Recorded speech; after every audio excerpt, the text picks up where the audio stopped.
Should I turn this into a blog? Self-care, ladies. Listen, this is more than self-care because I have not gotten my hair done since like middle school. Today is gonna be great. Greetings, Royals. It is Constance from QueenlyMe.com, your place for tips, insight, and inspiration on relationships, purpose, and romance. Today, oh my God, your girl got a haircut. Now, if you know me, you know that's a big deal. If you don't know me, you're probably asking, what is the big deal? Because it's a haircut. People get haircuts every day. Why should I care that you went and got a haircut? No. What I want you to understand is that I really tried to come up with the precise number of years that it's been since I got my last haircut, and this is the only thing I came up with. I've been cutting my own hair since I stopped straightening it. I know. I'm almost afraid to tell you what year that was because the face you just made. It was 2012. In 2012, me and my sister went on a no heat challenge. It was supposed to last for a month, and it's lasted me 6 years. I have not put heat to my hair in 6 years, and since I started that challenge in 2012, I have not gotten a haircut. Now, how many of y'all know that's not okay? I would kind of snip at it, you know, myself, which is every hairstylist's nightmare. They're like, oh, you cut your hair yourself? No, don't you ever do that again. But that's what I've been doing for the past 6 years. I had to do research, get on YouTube, fail, try again, fail, try again, fail, try again, go through numerous products and teach myself how to do my hair, which I've been doing for all these years until I met a man named AJ Hunter, also known as the Hair Hero. And when I tell you, he got the victory over my hair. I got that I got no reason to fear. I got AJ on my side. I got that. Hey, I got that. AJ, I got that. Okay. Let me not take God out of a song. Please don't give me for that, Lord. I was just playing. The victory is yours. While sitting in his styling chair, having a mini psychotic internal episode, I got the bright idea that I really wanted to capture this moment because I wanted more than anything to share this moment with my favorite group of people in the whole entire universe, my royal family. Right now, we're gonna watch how it all went down, but stay tuned, keep watching, because the message that came out of this will blow your mind. What's your synopsis so far? Extremely tangly, but it's gonna be all right. Woo! But it's gonna be all right. That's all I need to know. But he has to blow dry it, and I haven't had my hair blow dried. He gotta sing hymns to get through this, you guys. So tell them who you are.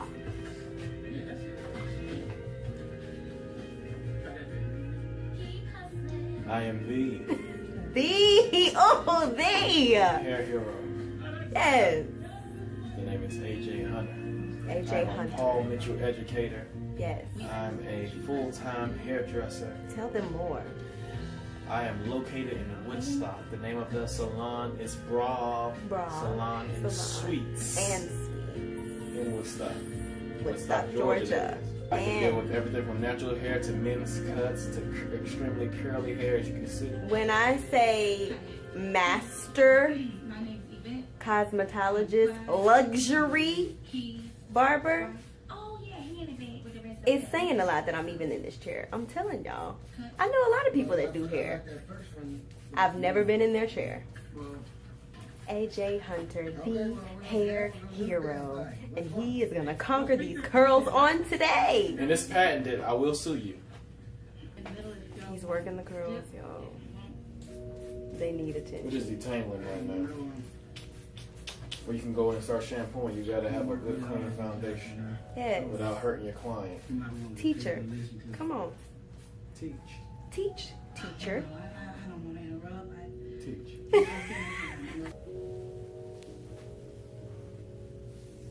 was originally hurting you. Don't hurt no more. It's not hurting no That's more. a word. It don't hurt no more. That's a message. Thing that used to hurt you don't hurt no more. Oh, hallelujah. Curl by curl.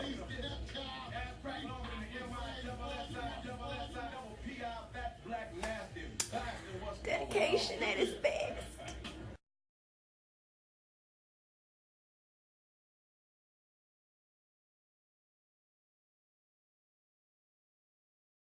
My hair is trying to fight back, but he's doing a great job. So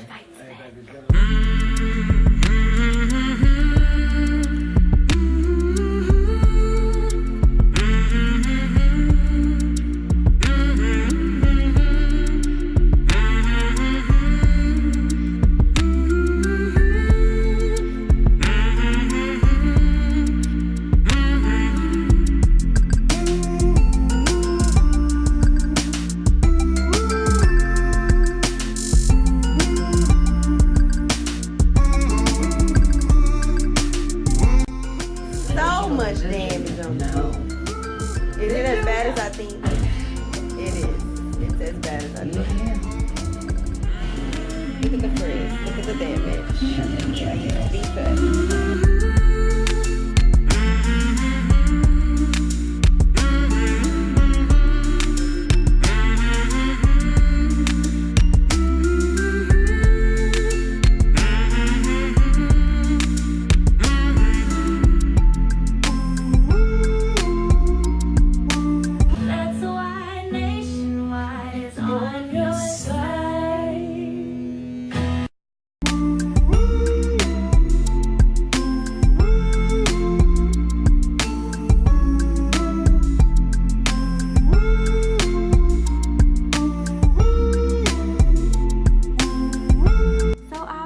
This is how it looks after I've re-wetted and styled it myself, and it just looks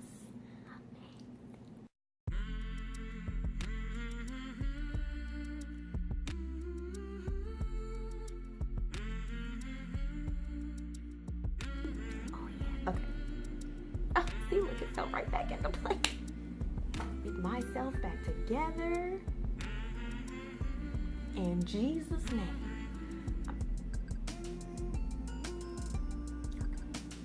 Now you want to start acting up for the people, acting up in front of company.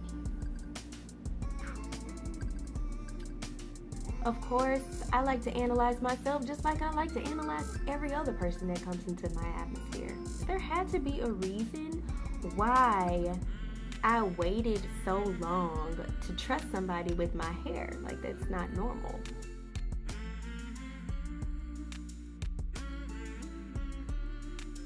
He said that there is beauty in letting go.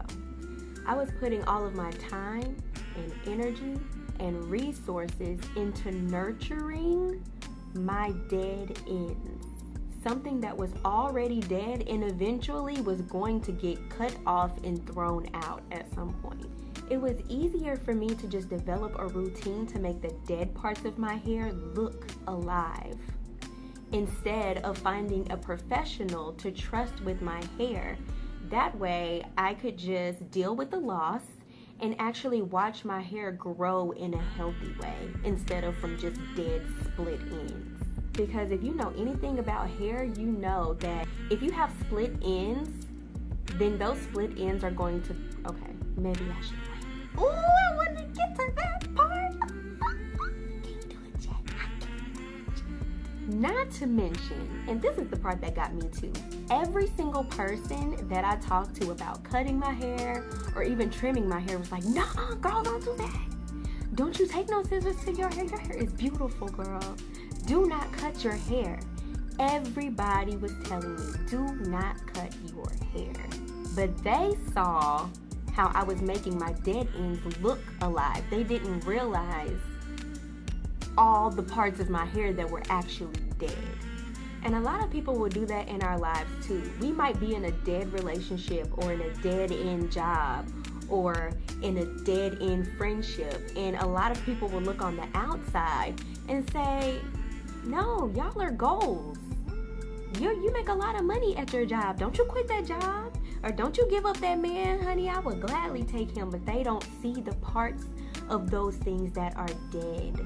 So you can't really count on the advice of other people who are on the outside looking in. You have to do what's right for you, even if it makes no sense to anybody else.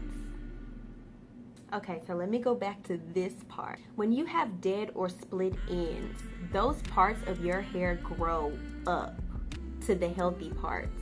So they will split and damage the parts of your hair that are actually healthy. So while I'm trying to nurture the dead ends, they're only spreading up to the healthy parts.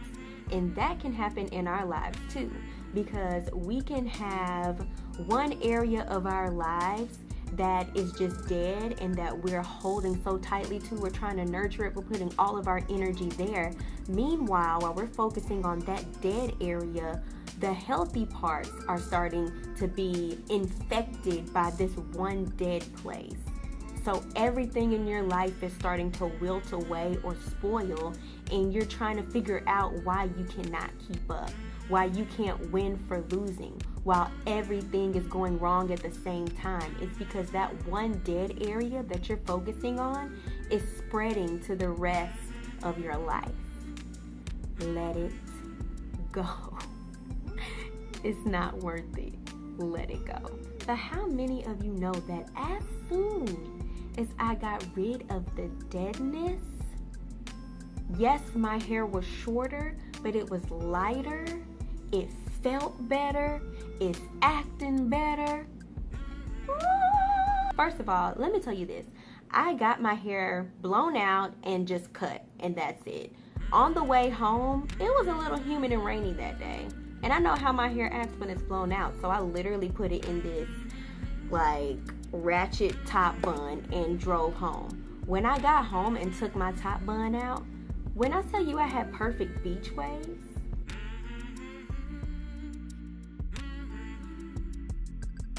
because my hair was just alive and cooperating. If I did that with my hair before I got it cut and took it out of that top knot, it would have been like, what you trying to do with me? What you trying to work out? What you trying to put product on?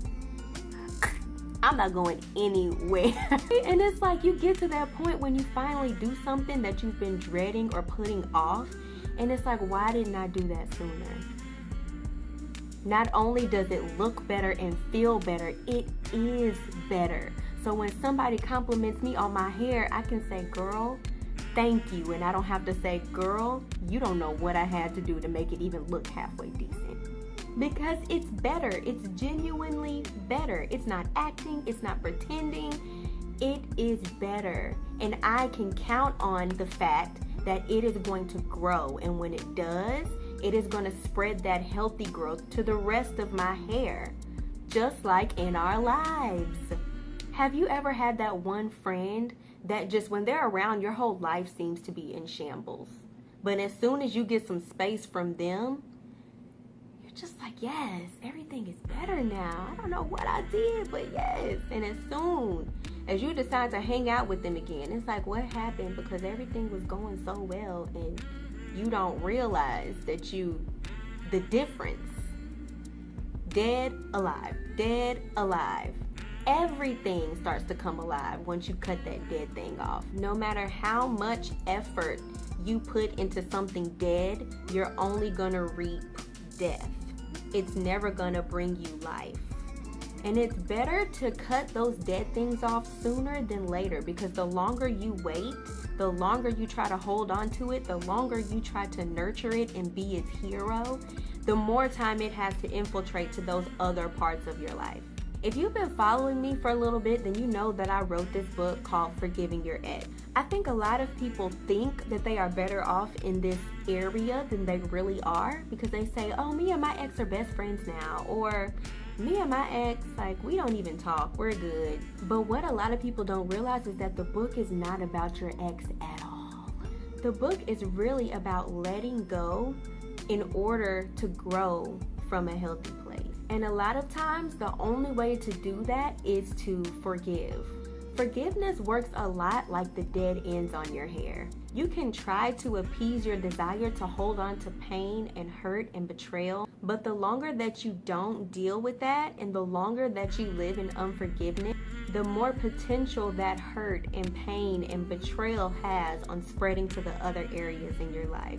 That's why a large portion of the people who suffer from unforgiveness also have a lot of physical and mental disorders, diseases, and illnesses as well. So when it comes to forgiveness, don't just think about your ex that needs to be forgiven. Don't just think about your romantic relationships, but think about all of your relationships. Those things have lasting effects on us, and we can look at it and say, oh, that wasn't a big deal, I'm over that, and kind of push it to the side without dealing with it. It can fester and infest other areas of our lives. So here is my challenge to you. Hit the link in the description box, go to Amazon, download a free sample of my book, absolutely free. But if any part of that sample strikes a chord with you, I want you to think about actually reading the entire book. Even if you think you have it all together, I thought I had it all together until I was faced with the fact that it took me years to go and get a haircut. Things like that seem very, very small, but you kind of have to ask yourself, like, what is that? That's how the devil works. That's how the enemy works. He's a manipulator, and he wants certain things to seem very small so that we don't pay attention to them. Because once we pay attention to them, we are challenged with becoming a better person. And does he want us to become a better person? No, especially not in the Lord. He especially doesn't want us to forgive. He wants us to think that our issues are small, that they're not issues at all. I can't take credit for it at all. This is God's book. I am just honored at the fact that he chose me to transcribe it for him. That's literally all I did, was type it out. I'm not trying to get rich here. I really just know that a lot of people are struggling with this, and they don't really understand how much of the rest of their lives and relationships are really being affected. Sometimes we can go along in our lives and be completely oblivious, but other people from the outside can see and be like, I don't know exactly what's going on there, but it's like she ain't. And it's completely obvious to other people except for us. And this is a way that you can kind of figure out what's going on underneath the surface. So don't miss out on what God has for you just because you choose to be overly optimistic about your relational and spiritual well-being. We need to figure out what these issues are so that we can become better. And you never know, you might find out some answers to questions that you've had for years. Sometimes it just takes a little digging. I pray that you were blessed by this, because this was a message from God for you. It is for you. It is not an accident that you were on my video, that you chose to watch this one. You might watch every single one, but it's still not an accident that you chose to watch this video. This message is for you, and it's for your friends too. So go ahead and share and comment and subscribe. Okay, Lord. Is there anything else you want to know? It's so funny. He's such a father, because every time I ask him that, he goes, I love you. It's such a dad thing to say. I love you. I really, really do. And I really appreciate the fact that you stopped your life to see what was going on this video. I really appreciate you watching. And I will see you same place next week. I said, Jesus, he's my own man. We be kicking it all the time.